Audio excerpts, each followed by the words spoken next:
ಶ್ರೀ ಗುರುಭ್ಯೋ ನಮಃ. ಈ ಕ್ರೋಧಿ ಸಂವತ್ಸರದ ಶ್ರಾವಣ ಮಾಸದ ಕೃಷ್ಣ ಪಕ್ಷದ ಏಕಾದಶಿ ನಾಡಿದ್ದು ಆಗಸ್ಟ್ 30ನೇ ತಾರೀಕು ಶುಕ್ರವಾರದಂದು ಬರ್ತಾ ಇದೆ. ಈ ಏಕಾದಶಿಯನ್ನು ಅಜಾ ಏಕಾದಶಿ ಅಂತ ಕರೀತಾರೆ. ಅಂದರೆ ಇಂಥ ಅಜಾ ಏಕಾದಶಿ ನಾಡಿದ್ದು ಆಗಸ್ಟ್ 30ನೇ ತಾರೀಕು ಶುಕ್ರವಾರದಂದು ಬರ್ತಾ ಇದೆ.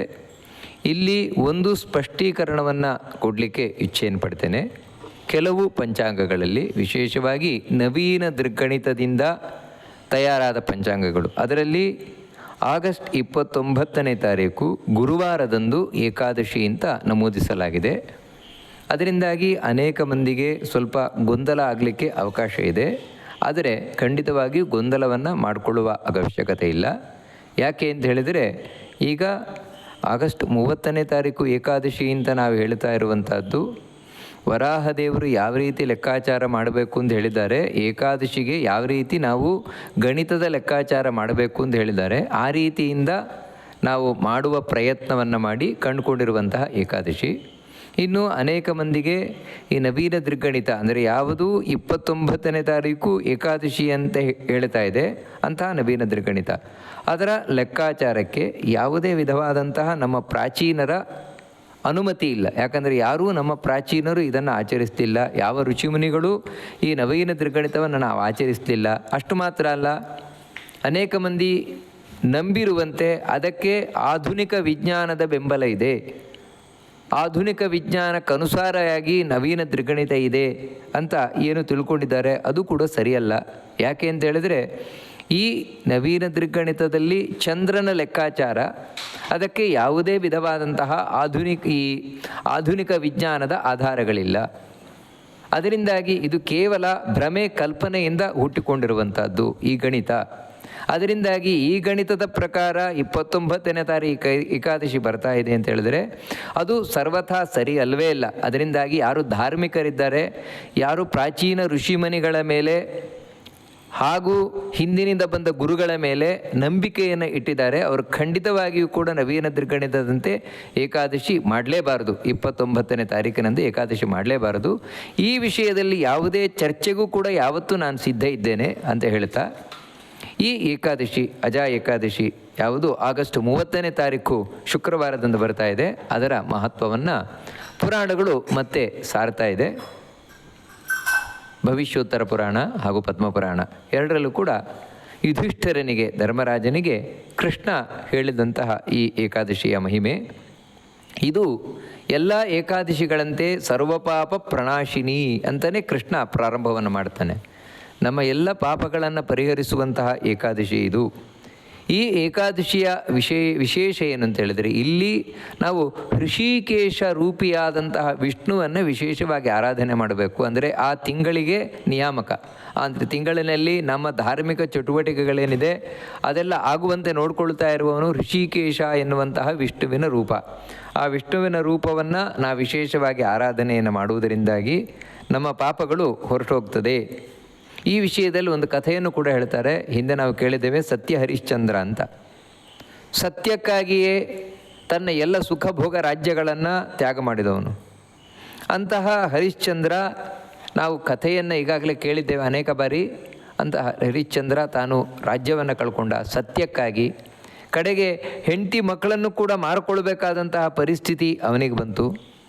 ಕಡೆಗೆ ಸ್ಮಶಾನ ಕಾಯುವಂತಹ ಒಂದು ಅವಸ್ಥೆಯೂ ಕೂಡ ಅವನ ಪಾಲಿಗೆ ಬಂತು. ಹಾಗಿದ್ದರೂ ಕೂಡ ಅವನು ಸತ್ಯವನ್ನು ಬಿಡಲಿಲ್ಲ. ಮತ್ತು ಎಲ್ಲಿವರೆಗೆ ಅಂದರೆ, ಸತ್ತ ಹೆಣಕ್ಕೆ ತೊಡಿಸಿದಂತಹ ವಸ್ತ್ರ ಏನಿದೆ ಅದನ್ನು, ಆ ಬಟ್ಟೆಯನ್ನು ಉಟ್ಕೊಳ್ಳುವ ಪರಿಸ್ಥಿತಿಯೂ ಬಂತು. ಅಂಥ ಸಂದರ್ಭದಲ್ಲಿ ಅವನಿಗೆ ತುಂಬ ಒಳಗಿನಿಂದ ಬೇಜಾರಾಯಿತು.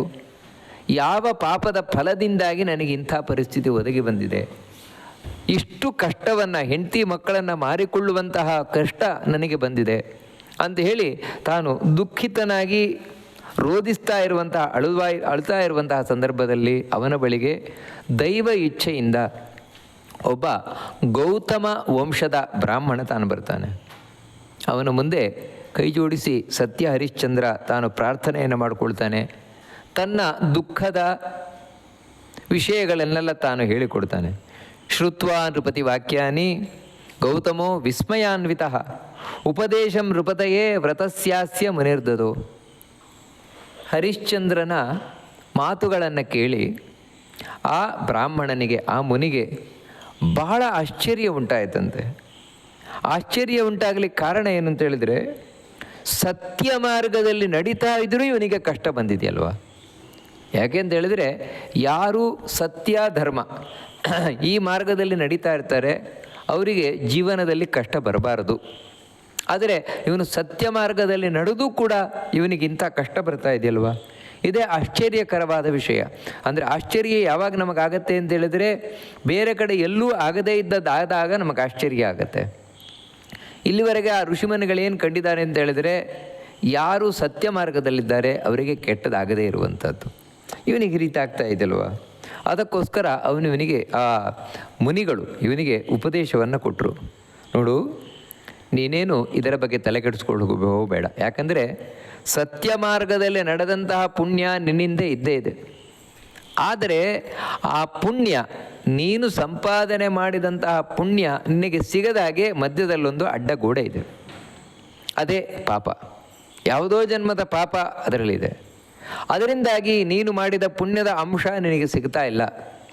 ನೀನು ಸತ್ಯದ ಅಂಶ, ಇದು ಪುಣ್ಯ ನಿನಗೆ ಸಿಗ್ತಾ ಇಲ್ಲ. ಅದಕ್ಕಾಗಿ ನಿನ್ನ ಪಾಪವನ್ನು ಕಳ್ಕೊಂಡ್ರೆ ಮತ್ತೆ ನೀನು ನಿನ್ನ ಪುಣ್ಯದ ಅಂಶವಾಗಿ ರಾಜ್ಯ ಎಲ್ಲವನ್ನು ಪಡಿತೀಯ, ಹೆಂಡತಿ ಮಕ್ಕಳು ಎಲ್ಲವನ್ನು ಪಡಿತೀಯ ನೀನು. ಅದಕ್ಕೆ ನೀನೇನು ಮಾಡಬೇಕು ಅಂತ ಹೇಳಿದ್ರೆ, ನೋಡು, ಇವತ್ತಿನಿಂದ 7 ದಿನಕ್ಕೆ ಸರಿಯಾಗಿ, ಅಂದರೆ ಇಷ್ಟು ಪಾಪ ಅನುಭವಿಸ್ತಾ ಇದೆಯಾ, ಅದರ ಮಧ್ಯದಲ್ಲೂ ಕೂಡ ನಿನಗೊಂದು ಪುಣ್ಯದ ಒಂದು ಕಿರಣ ಹಾದು ಹೋಗ್ತಾ ಇದೆ ನಿನ್ನ ಜೀವನದಲ್ಲಿ. ಏನಂದರೆ, ಇವತ್ತಿಗೆ 7 ದಿನಕ್ಕೆ ಒಂದು ಏಕಾದಶಿ ಬರ್ತಾ ಇದೆ. ಅದೇ ಈ ಅಜಾ ಏಕಾದಶಿ. ಈ ಅಜಾ ಏಕಾದಶಿಯಂದು ನೀನು ಭಗವಂತನ ವಿಷ್ಣುವಿನ ಪ್ರೀತಿಗಾಗಿ ಉಪವಾಸವನ್ನು ಮಾಡಿ ರಾತ್ರಿ ಜಾಗರಣೆಯನ್ನು ಮಾಡಿದರೆ, ಮತ್ತು ಮಾರನೇ ದಿನ ಬೆಳಗ್ಗೆ ಆಹಾರವನ್ನು ಸ್ವೀಕಾರ ಮಾಡೋದು. ಇಷ್ಟು ಮಾಡಬೇಕಾದ್ರೆ ಆದಷ್ಟು ವಿಷ್ಣುವಿನ ಚಿಂತನೆಯನ್ನು ಮಾಡ್ತಾ ಇರುವಂಥದ್ದು. ಯಾರು ಪಾಪಿಗಳಿದ್ದಾರೆ, ದುಷ್ಟರಿದ್ದಾರೆ, ನಾಸ್ತಿಕರಿದ್ದಾರೆ, ದೇವರನ್ನು ಕಂಡ್ರೆ ಆಗದವರಿದ್ದಾರೆ, ಅವರ ಹತ್ರ ಆದಷ್ಟು ಮಾತಾಡದೇ ಇರುವುದು. ಮಾತಾಡುವ ಪ್ರಸಂಗ ಬಂದರೆ ಎಷ್ಟು ಬೇಕೋ ಅಷ್ಟೇ ಮಾತಾಡುವಂಥದ್ದು. ಒಂದೊಮ್ಮೆ ಹೆಚ್ಚು ಮಾಡಬೇಕಾದ ಅನಿವಾರ್ಯತೆ, ಹೆಚ್ಚು ಮಾತಾಡಬೇಕು ಅಂಥ ಅನಿವಾರ್ಯತೆ ಇದ್ದಾಗ ಏಕಾದಶಿಯ ದಿನ ದ್ವಾದಶಿ ಬೆಳಗ್ಗೆ ಪಾರಣೆಯನ್ನು ಮಾಡಿದ ಮೇಲೆ, ಭೋಜನವನ್ನು ಮಾಡಿದ ಮೇಲೆ ನೆಲ್ಲಿಕಾಯನ್ನು ಅಥವಾ ತುಳಸಿಯನ್ನು ಬಾಯಿಗೆ ಹಾಕ್ಕೊಳ್ಳುವಂಥದ್ದು. ಒಂದು ನೆಲ್ಲಿಕಾಯನ್ನು ತಿನ್ನಬೇಕು, ಇಲ್ಲದೇ ಇದ್ದರೆ ತುಳಸಿಯನ್ನು ಬಾಯಿಗೆ ಹಾಕಿ ನುಂಗಬೇಕು, ಅಗಿಯಬಾರದು. ಈ ರೀತಿ ಮಾಡುವುದರಿಂದಾಗಿ ನಾವು ಏಕಾದಶಿಯ ದಿನ ಪಾಪಿಗಳೊಟ್ಟಿಗೆ ಏನು ಮಾತಾಡ್ತೇವೆ ಅಂಥ ಪಾಪಗಳು ಹೊರಟೋಗುತ್ತೆ. ಈ ರೀತಿ ನೀನು ಏಕಾದಶಿ ವ್ರತವನ್ನು ಮಾಡುವುದರಿಂದಾಗಿ ನಿನ್ನ ಪಾಪ ಪರಿಹಾರ ಆಗಿ ನಿನಗೆ ಹಿಂದಿನಂತೆಯೇ ಸುಖ ಪ್ರಾಪ್ತಿಯಾಗತ್ತೆ ಅಂತ ಆ ಮುನಿಗಳು ಹೇಳಿದ್ರಂತೆ. ಅದನ್ನು ಕೇಳಿ ಅವನು ಹಾಗೇ ಏಕಾದಶಿ ವ್ರತ ಮಾಡಿದ್ದಾನೆ. ಈ ಅಜಾ ಏಕಾದಶಿ ಅಂದರೆ ಅಲ್ಲಿವರೆಗೆ ಹರಿಶ್ಚಂದ್ರ ಮಾಡ್ತಾ ಇರಲಿಲ್ಲ ಅಂತಲ್ಲ, ಏಕಾದಶಿ ಬಗ್ಗೆ ಗೊತ್ತಿರಲಿಲ್ಲ ಅಂತಲ್ಲ, ಆದರೆ ಏಕಾದಶಿ ಅನ್ನುವಂಥದ್ದು ಕೇವಲ ದೇವರ ಪ್ರೀತಿಗೋಗಿ ಅಂತ ತಿಳಿದು ಮಾಡ್ತಾ ಇದ್ದ, ಯಾವುದೇ ಆಸೆ ಆಕಾಂಕ್ಷೆ ಇಟ್ಕೊಳ್ಳದೆ. ಈಗ ಆ ಋಷಿಗಳವನಿಗೆ ಏನು ಹೇಳಿದ್ದಾರೆ ಅಂದರೆ, ಹೌದು, ದೇವರ ಪ್ರೀತಿಗೂ ಕಾರಣ ಆಗತ್ತೆ. ಒಂದೊಮ್ಮೆ ನಿನಗೆ ಇಲ್ಲಿಯದ್ದೇನಾದರೂ ಆಸೆ ಆಕಾಂಕ್ಷೆಗಳಿದ್ದರೆ ಅದನ್ನು ಕೂಡ ಪೂರ್ಣ ಮಾಡುವ ತಾಕತ್ತಿ ಏಕಾದಶಿಗಿದೆ. ಅದನ್ನು ತೋರಿಸ್ಲಿಕ್ಕೋಸ್ಕರ ಈ ರೀತಿ ಹೇಳ್ತಾ ಇರೋದು. ಅದರಿಂದಾಗಿ ಹರಿಶ್ಚಂದ್ರ ಮತ್ತೆ ತಾನು ಸಾಮ್ರಾಜ್ಯವನ್ನು ಪಡೆದ, ಹೆಂಡತಿ ಮಕ್ಕಳನ್ನು ಪಡೆದ, ಎಲ್ಲವನ್ನು ತಾನು ಪಡೆದ ಈ ಏಕಾದಶಿಯನ್ನು ಆಚರಣೆ ಮಾಡಿದ್ದರಿಂದಾಗಿ ಯಾವಾಗ ಅವನು ಸಾಮ್ರಾಜ್ಯವನ್ನು ಪಡೆದ, ದೇವರ ಅನುಗ್ರಹಕ್ಕೆ ಪಾತ್ರನಾದ, ಮೇಲಿಂದ ದಿಗಳು ಪುಷ್ಪವೃಷ್ಟಿಯನ್ನು ಮಾಡಿದರಂತೆ, ದೇವನಗಾರಿ ಮುಳಗಿತಂತೆ. ಅವನಾದರೂ ಇಲ್ಲಿ ರಾಜ್ಯಭಾರ ಮಾಡಿ ಮತ್ತೆ ಸ್ವರ್ಗವನ್ನು ಸೇರಿದ ಅಂತ ಹೇಳ್ತಾರೆ. ಸ್ವರ್ಗಂ ಲೇಭೆ ಹರಿಶ್ಚಂದ್ರ ಸಪುರ ಪರಿಷಚ್ಛತಃ, ತನ್ನ ಎಲ್ಲ ಪರಿವಾರದೊಂದಿಗೆ ಸ್ವರ್ಗವನ್ನು ಸೇರಿದಾನವನು. ಆಮೇಲೆ ಏಕಾದಶಿ ಮಾಡಿದರೆ ಬರೀ ಸ್ವರ್ಗ ಮಾತ್ರ ಅಲ್ಲ, ಭಗವಂತನ ಲೋಕವೇ ಪ್ರಾಪ್ತಿಯಾಗತ್ತೆ. ಆ ರೀತಿ ಅವನು ಭಗವಂತನನ್ನು ಹೋಗಿ ಸೇರಿದ್ದಾನೆ ಕಡೆಯಲ್ಲಿ, ಎಲ್ಲ ಪಾಪಗಳನ್ನು ಕಳ್ಕೊಂಡು. ಹೀಗೆ ಈ ಏಕಾದಶಿಯ ಮಹತ್ವವನ್ನು ಹೇಳ್ತಾ ಕೃಷ್ಣ ಹೇಳ್ತಾನೆ, ಕಡೆಯ ಪಕ್ಷ ಯಾರು ಈ ಅಜಾ ಏಕಾದಶಿಯ ಮಹತ್ವವನ್ನಾದರೂ ಕೇಳ್ತಾರೋ ಅವರಿಗೆ ಅಶ್ವಮೇಧ ಯಾಗ ಮಾಡಿದ ಫಲ ಬರುತ್ತೆ ಅಂತ ಹೇಳ್ತಾರೆ. ಪಠನ ಶ್ರವಣಾದ್ ರಾಜನ್ ಅಶ್ವಮೇಧ ಫಲಂ ಲಭೇತ್ ಅಂತ ಈ ರೀತಿ ಹೇಳ್ತಾರೆ. ಹೀಗೆ ಇಂಥ ಅಜಾ ಏಕಾದಶಿ ನಾವು ಹಿಂದೆ ನೋಡಿದಾಗೆ ಆಗಸ್ಟ್ 30ನೇ ತಾರೀಕು ಶುಕ್ರವಾರದಂದು ಬರ್ತಾ ಇದೆ. ಅದರ ಹಿಂದಿನ ದಿನ 29ನೇ ತಾರೀಕು ಗುರುವಾರ. ಅವತ್ತು ಏಕಾದಶಿ ತಿಥಿ ಇದೆ, ಆದರೆ ಉಪವಾಸ ಇಲ್ಲ ಅವತ್ತು. ಯಾಕಂದರೆ ಅನೇಕ ದಿನಕ್ಕೆ ಅದು ಒಂದು ಗೊಂದಲ ಕಾರಣ ಆಗ್ಬೋದು. ಏಕಾದಶಿ ತಿಥಿ ಇದ್ದು ಕೂಡಲೇ ಅವತ್ತು ಉಪವಾಸ ಇರುವುದಿಲ್ಲ. ಯಾಕಂದರೆ ಏಕಾದಶಿಯ ದಿನ ಬೆಳಗಿನ ಜಾವದಲ್ಲಿ ಏಕಾದಶಿ ಅರುಣೋದಯದಿಂದಲೇ ಪ್ರಾರಂಭ ಆಗಿರಬೇಕು. ಅರುಣೋದಯದ ಕಾಲದಲ್ಲಿ ಅಂದರೆ 6 ಗಂಟೆಗೆ ಸೂರ್ಯೋದಯ ಅಂದರೆ 4:15 4:15 ಏಕಾದಶಿ ಪ್ರಾರಂಭ ಆಗಿರಬೇಕು. ಒಂದೊಮ್ಮೆ ಆ ಸಂದರ್ಭದಲ್ಲಿ ಸೂರ್ಯೋದಯಕ್ಕಿಂತ 1:30 ಗಂಟೆ ಮುಂಚಿತವಾಗಿ ದಶಮಿ ತಿಥಿ ಇತ್ತು ಅಂತ ಹೇಳಿದರೆ ಆಗ ಆ ಏಕಾದಶಿಯನ್ನು ಬಿಡಬೇಕು ಅಂತೇಳೋದು ಪುರಾಣಗಳು ಹೇಳ್ತಾ ಇರುವ ಮಾತು. ಯಾಕಂದರೆ ಹಾಲಿಗೆ ಸ್ವಲ್ಪ ವಿಷ ತಾಗಿದ್ರೂ ಕೂಡ ಕುಡಿಲಿಕ್ಕಾಗೋಲ್ಲ. ಹಾಗೆ ಏಕಾದಶಿ ಬೆಳಗಿನ ಜಾವದಲ್ಲಿ ಸ್ವಲ್ಪ ದಶಮಿ ತಾಕಿದರೂ ಕೂಡ ಆ ಏಕಾದಶಿಯನ್ನು ಬಿಟ್ಟು ದ್ವಾದಶಿಯಂದೇ ಉಪವಾಸವನ್ನು ಮಾಡಬೇಕು ಅಂತ ಪುರಾಣಗಳು ಹೇಳ್ತಾ ಇದೆ. ಆ ರೀತಿಯಿಂದಾಗಿ ಈ ಬಾರಿ ಏಕಾದಶಿ ತಿಥಿ ಇದ್ದರೂ ಕೂಡ 29ನೇ ತಾರೀಕು ಗುರುವಾರ, ಅದಕ್ಕೆ ದಶಮಿ ತಾಕಿರುವುದರಿಂದಾಗಿ ಏಕಾದಶಿಯ ದಿನ ಬೆಳಗ್ಗೆ 4:15 ಗಂಟೆಗೆ ದಶಮಿ ತಾಕಿರುವುದರಿಂದಾಗಿ ಅದು ಆ ಏಕಾದಶಿ ವಿಷದಂತಾಯಿತು. ಅದರಿಂದಾಗಿ ಅದನ್ನು ಬಿಟ್ಟು 30ನೇ ತಾರೀಕು ದ್ವಾದಶಿಯಂದೇ ಉಪವಾಸವನ್ನು ಮಾಡುವಂಥದ್ದು. ನಂತರ 31ನೇ ತಾರೀಕು ಶನಿವಾರ, ಅವತ್ತು ತ್ರಯೋದಶಿ ತಿಥಿ. ಅವತ್ತು ಬೆಳಗ್ಗೆ ಪಾರಣೆಯನ್ನು ಮಾಡಿ, ಅಂದರೆ 6 ಗಂಟೆ 20 ನಿಮಿಷದ ನಂತರ ಪಾರಣೆಯನ್ನು, ಅಂದರೆ 6 ನಂತರವೇ ಪಾರಣೆಯನ್ನು ಮಾಡ್ಬೋದು. ಅಂದರೆ ಆಹಾರವನ್ನು ಸ್ವೀಕಾರ ಮಾಡಿಕೊಂಡು ಆನಂತರ ಇಡೀ ಏಕಾದಶಿ ಅಜಾ ಏಕಾದಶಿಯನ್ನು ನಾವು ಋಷಿಕೇಶ ರೂಪಿಯಾದ ಭಗವಂತ, ಅಂದರೆ ಋಷಿಕೇಶ ಅಂತ ಹೇಳಿದರೆ ವಿಷ್ಣುವಿನದ್ದು ಕೇಶವ, ನಾರಾಯಣ, ಮಾಧವ, ಗೋವಿಂದ, ವಿಷ್ಣು, ಮಧುಸೂದನ, ಈ ರೀತಿ 24 ರೂಪಗಳಲ್ಲಿ ಒಂದು ರೂಪ.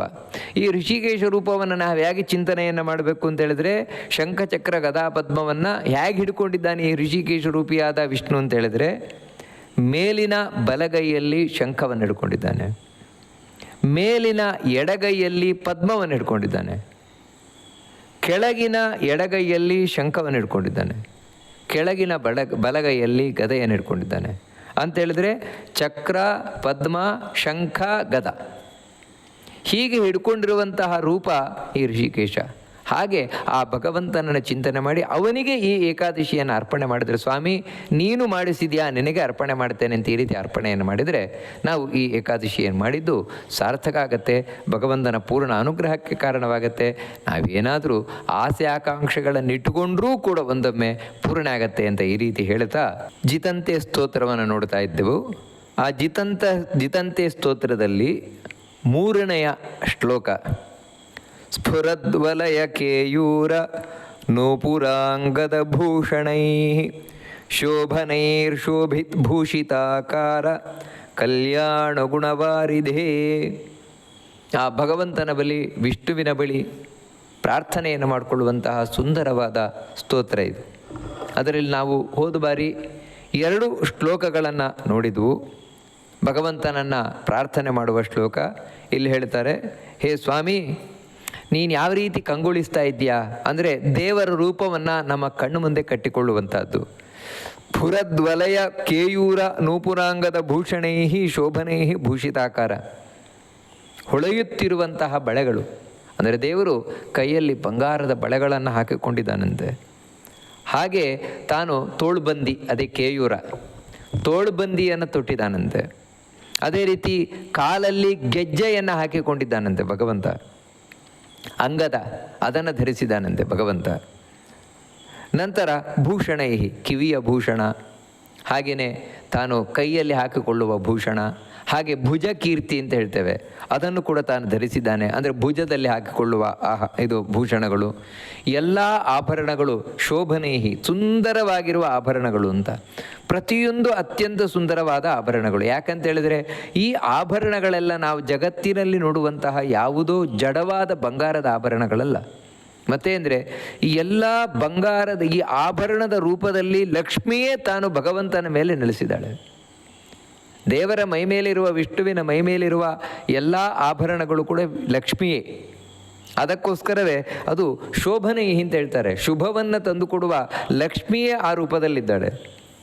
ಅಷ್ಟು ಮಾತ್ರ ಅಲ್ಲ, ಕಲ್ಯಾಣ ಗುಣವಾರಿದೆ.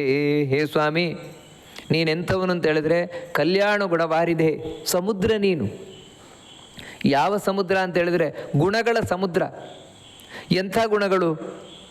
ಒಳ್ಳೆಯ ಗುಣಗಳು, ಒಳ್ಳೆಯ ಗುಣಗಳ ಕಡಲೆ ಅಂತ ಹೇಳ್ತಾ ಇದ್ದಾರೆ ಭಗವಂತನನ್ನು. ಅಂದರೆ ದೇವರಲ್ಲಿ ಇಲ್ಲದ ಒಂದು ಒಳ್ಳೆ ಗುಣ ಅಂತ ಇಲ್ಲವೇ ಇಲ್ಲ. ದೇವರಲ್ಲಿ ಇಲ್ಲ ಅಂತ ಹೇಳಿದ್ರೆ ಅದು ಒಳ್ಳೆ ಗುಣ ಅಲ್ಲ ಅಂತಲೇ ಅರ್ಥ. ಆ ರೀತಿ ಒಳ್ಳೆಯ ಗುಣಗಳ ಕಡಲಾಗಿರುವ ಭಗವಂತನೇ, ನಿನಗೆ ನಮಸ್ಕಾರವನ್ನು ಮಾಡ್ತೇನೆ ಅಂತ ಈ ಜಿತಂತೆ ಸ್ತೋತ್ರದ 3ನೆಯ ಶ್ಲೋಕ ತಾನು ಹೇಳಿದರೆ, ನಂತರ 4ನೆಯ ಶ್ಲೋಕ ಕರುಣಾಪೂರ್ಣ ಹೃದಯ ಶಂಖಚಕ್ರ ಗದಾಧರ ಅಮೃತಾನಂದ ಪೂರ್ಣಾಭ್ಯಾಂ ಲೋಚನಾಭ್ಯಾಂ ವಿಲೋಕಯ. ಈಗ ಆ ಭಗವಂತನ ಬಳಿ ಪ್ರಾರ್ಥನೆಯನ್ನು ಮಾಡಿಕೊಳ್ಳುವುದೇನು ಅಂತ ಹೇಳಿದರೆ, ಹೇ ಸ್ವಾಮಿ, ನಿನ್ನ ಮನಸ್ಸು ಎಂಥದ್ದು? ಕರುಣಾಪೂರ್ಣ ಹೃದಯ. ಕರುಣೆಯಿಂದ ತುಂಬಿದ ಮನಸ್ಸು ನಿನ್ನದು, ಹೃದಯ ನಿನ್ನದು. ಅಂದರೆ ಆ ಹೃದಯದ ತುಂಬಿರುವುದೇನು ಅಂತ ಹೇಳಿದರೆ ಕರುಣೆ. ಯಾರ ಬಗ್ಗೆ ಅಂತ ಹೇಳಿದ್ರೆ ಈ ಜೀವರಾಗಳ ಬಗ್ಗೆ, ನಮ್ಮ ಬಗ್ಗೆ ಭಗವಂತ ಕರುಣೆಯಿಂದ ತುಂಬಿದ್ದಾನೆ. ಅಂದರೆ ಕರುಣೆ ಅಂತ ಹೇಳಿದ್ರೇನು? ಅಯ್ಯೋ ಪಾಪ ಅಂತ, ಇವರನ್ನು ಉದ್ಧಾರ ಮಾಡಬೇಕು. ಯಾಕೆ ಇದನ್ನು ಹೇಳ್ತಾ ಇರುವುದು ಅಂತ ಹೇಳಿದ್ರೆ, ಇಲ್ದಿದ್ರೆ ದೇವರು ನಮ್ಮನ್ನು ಉದ್ಧಾರ ಮಾಡಲಿಕ್ಕೆ ಯಾಕೆ ಬರಬೇಕು? ನಮ್ಮನ್ನು ಉದ್ಧಾರ ಮಾಡುವ ಅವಶ್ಯಕತೆ ದೇವರಿಗೆ ಏನಿದೆ? ಅಲ್ಲ, ನಾವು ಸ್ತೋತ್ರ ಮಾಡ್ತೇವಲ್ವ, ಅದಕ್ಕೆ ಅವನು ಉದ್ಧಾರ ಮಾಡಲೇಬೇಕು, ಹೊಗಳಲೇಬೇಕು, ಅವನು ಪೂಜೆ ಮಾಡೋದಿಲ್ವಾ ಅಂತ ಹೇಳಿದರೆ ಇದು ಯಾವುದೂ ದೇವರಿಗೆ ಅಗತ್ಯ ಇಲ್ಲ. ನಮ್ಮ ಪೂಜೆ, ನಮ್ಮ ಸ್ತೋತ್ರ, ನಮ್ಮ ಈ ಪ್ರತಿಯೊಂದು ಯಾವುದೇ ಧಾರ್ಮಿಕ ಚಟುವಟಿಕೆಗಳು, ಇದರಿಂದ ದೇವರಿಗೆ ಏನೂ ಆಗಬೇಕಾಗಿಲ್ಲ. ತನ್ನಷ್ಟಕ್ಕೆ ತಾನಿರುವವನು, ಎಲ್ಲದರಿಂದಲೂ ಪರಿಪೂರ್ಣನಾಗಿರುವವನು. ಹಾಗಿದ್ದರೂ ಕೂಡ ನಮ್ಮನ್ನು ಅನುಗ್ರಹಿಸ್ತಾ ಇದ್ದಾನೆ, ನಮ್ಮ ಬಳಿಗೆ ಬರ್ತಾ ಇದ್ದಾನೆ. ಅದರ ಕಾರಣ ಏನಂದರೆ ಅದು ಅವನಲ್ಲಿರುವಂಥ ಒಳ್ಳೆಯ ಗುಣಗಳು. ಒಂದಲ್ಲ ಎರಡಲ್ಲ, ಲೆಕ್ಕ ಇಲ್ಲದಷ್ಟು ಇದು ಕಲ್ಯಾಣ ಗುಣಗಳು, ಮಂಗಳಕರವಾದ ಗುಣಗಳು.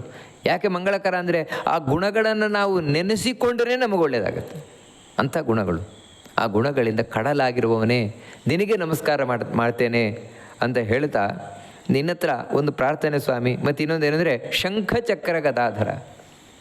ಶಂಖ, ಚಕ್ರ, ಗದೆ, ಪದ್ಮ ಇವುಗಳನ್ನೆಲ್ಲ ಧರಿಸಿದವನು. ಯಾಕೆ ಅಂತ ಹೇಳಿದರೆ, ದೇವರ ಆಯುಧವನ್ನು ಯಾಕೆ ಧರಿಸಿದ್ದಾನೆ ಅಂತ ಹೇಳಿದರೆ, ನಿಮಗೆ ಧರ್ಮ ಮಾರ್ಗದಲ್ಲಿ ಆಸಕ್ತಿ ಬರಬೇಕಾ?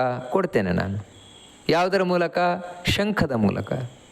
ಇಲ್ಲ, ನಿಮಗೆ ಸಂಪತ್ತು ಬೇಕಾ, ದುಡ್ಡು ಬೇಕಾ? ಕೊಡ್ತೇನೆ. ಯಾವುದರ ಮೂಲಕ? ಶಂಖದ ಮೂಲಕ.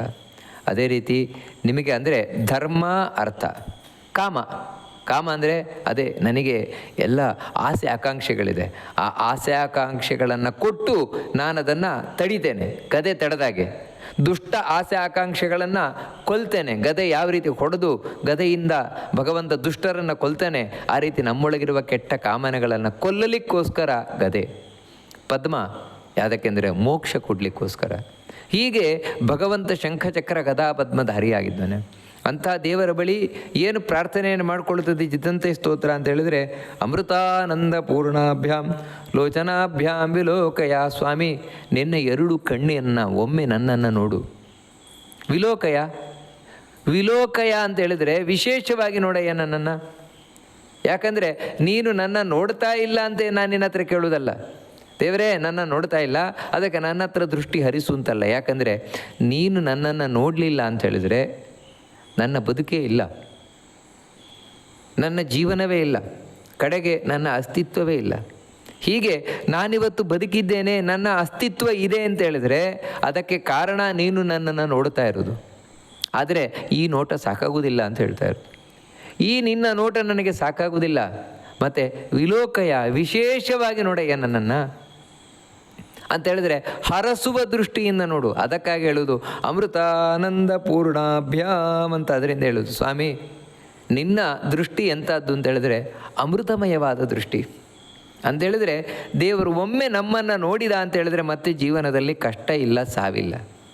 ಸಾವು ನೋವುಗಳನ್ನು ದೂರ ಮಾಡುವ ನಿನ್ನ ನೋಟ.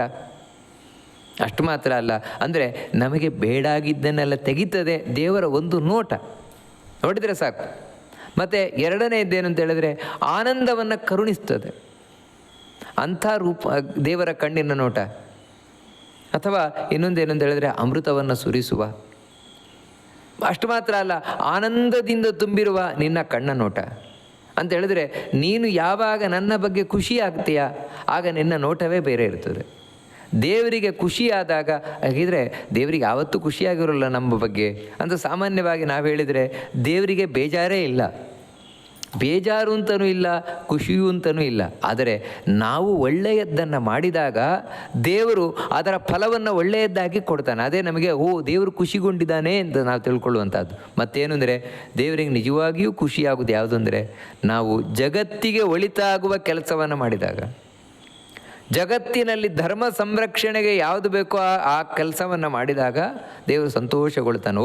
ಇವನು ಕೃತಜ್ಞನಾಗಿದ್ದಾನೆ, ಒಳ್ಳೆಯವನಾಗಿದ್ದಾನೆ ಅಂತ ತನ್ನ ಕೃಪಾಪೂರ್ಣವಾದ ದೃಷ್ಟಿಯನ್ನು ಹರಿಸ್ತಾನಂತ. ಸಾಕು, ಈ ಜನ್ಮ ಉದ್ಧಾರ ಆಗ್ಲಿಕ್ಕೆ ಸಾಕು, ನಮ್ಮ ಕಷ್ಟಗಳೆಲ್ಲ ಪರಿಹಾರ ಆಗ್ಲಿಕ್ಕೆ ಸಾಕು. ಒಮ್ಮೆ ಕೃಷ್ಣ ನೋಡಿದ ಅಂದರೆ ಯಾವ ರೀತಿ ಭಾಗವತದಲ್ಲಿ ಒಂದು ಕಥೆ ಬರ್ತದೆ. ಬೇಸಿಗೆ ಕಾಲದಲ್ಲಿ ಒಂದು ಮಡು, ಯಮುನೆಯ ಮಡು. ಆ ಯಮುನುವಿನ ಮಡುವಿನಲ್ಲಿ ಗೋಪಾಲಕರು, ಹಸುಗಳು ತಾವು ವಿಷಪೂರಿತವಾದ ಜಲವನ್ನು ಕುಡಿದು, ಅದೇ ಕಾಲಿಯನ್ನು ಮಡು, ಅದರಲ್ಲಿ ಸಂಪೂರ್ಣ ವಿಷಪೂರಿತವನ್ನಾಗಿ ಮಾಡಿದ್ದ. ಆ ನೀರನ್ನು ಕುಡಿದು ಸತ್ತೇ ಹೋದರು. ಇದೇ ಕೃಷ್ಣನೇ ಆಗ ಬಂದು ಒಮ್ಮೆ ನೋಡಿದ್ನಂತೆ ಅವರನ್ನು. ನೋಡಿದ ಕೂಡಲೇ ಸತ್ತವರೆಲ್ಲ ಮತ್ತೆ ಬದುಕಿ ಬಂದಿದ್ದಾರಂತೆ. ಅದು ಹೇಗೆ ಸಾಧ್ಯ ಅಂತ ಹೇಳಿದ್ರೆ ಇದೇ ಅಮೃತಾನಂದ ಪೂರ್ಣವಾದ ನೋಟ ದೇವರದ್ದು. ಅದು ಸಾವಿನಿಂದ ಪಾರು ಮಾರುವ ನೋಟ, ಆನಂದವನ್ನು ಕೊಡುವ ನೋಟ. ಆದ್ದರಿಂದ ನನ್ನನ್ನು ನೋಡು ನೀನು, ನಿನ್ನ ಅನುಗ್ರಹ ದೃಷ್ಟಿಯನ್ನು ನನ್ನ ಮೇಲೆ ಬೀರು ಅಂತ ಪ್ರಾರ್ಥನೆ ಮಾಡಿಕೊಳ್ಳುವಂತಹ ಈ ಜಿತಂತೆ ಸ್ತೋತ್ರ, ಇದನ್ನು ನಾವು ಚಿಂತನೆಯನ್ನು ಮಾಡ್ತಾ ಏಕಾದಶಿ ಆಚರಣೆ ಮಾಡೋಣ ಅಂತ ಹೇಳ್ತಾ ಈ ಮಾತುಗಳನ್ನು ಮಧ್ವಾಂತರ್ಗತ ಭಗವಂತನಿಗೆ ಅರ್ಪಣೆಯನ್ನು ಮಾಡ್ತೇನೆ. ಶ್ರೀಕೃಷ್ಣ ಅರ್ಪಣಮಸ್ತು.